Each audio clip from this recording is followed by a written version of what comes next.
আসসালামু আলাইকুম। আজকে আপনাদের সাথে শেয়ার করব আপনারা বাসায় খুব সহজে কিভাবে অনেক টেস্টি বোরহানি তৈরি করতে পারবেন। তো এখানে কিছুটা টক দই নেওয়া হলো, টক দইটা একটু ব্লেন্ড করে একটা জগের ভেতরে ঢেলে নেওয়া হলো, তারপরে এখানে মিষ্টি দই অ্যাড করা হলো। আর মিষ্টি দইটা দিলে কিন্তু বোরহানির টেস্টটা অনেক মজা হয়। তো আপনারা অবশ্যই এটা ট্রাই করে দেখবেন। অনেকেই মিষ্টি দই দেয় না, কিন্তু মিষ্টি দই দিলে কিন্তু অনেক টেস্ট হয়।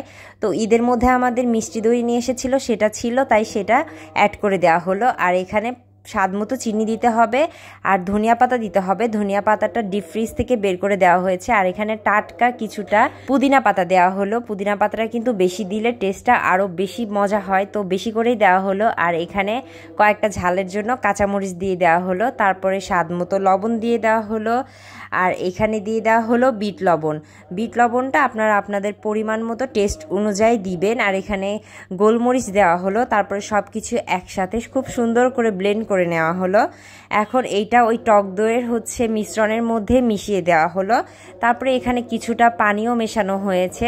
এখানে দেখতেই পাচ্ছেন দইয়ের মিশ্রণটা কিন্তু হাফ জগ হয়েছে, আর এখানে হাফ জগ এর সাথে পানি মেশানো হয়েছে। তারপরে এখানে স্বাদ অনুযায়ী লেবুর রস মেশানো হচ্ছে।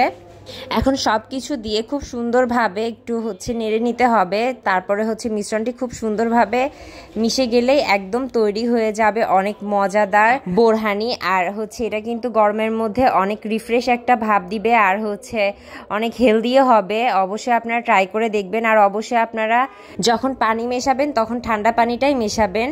আর এই তো রেডি হয়ে গেছে টক ঝাল মিষ্টি বোরহানি। অনেক মজা লাগছে আমার কাছে, আপনারা অবশ্যই ট্রাই করতে পারেন। আজকে এই পর্যন্তই, আল্লাহ হাফেজ।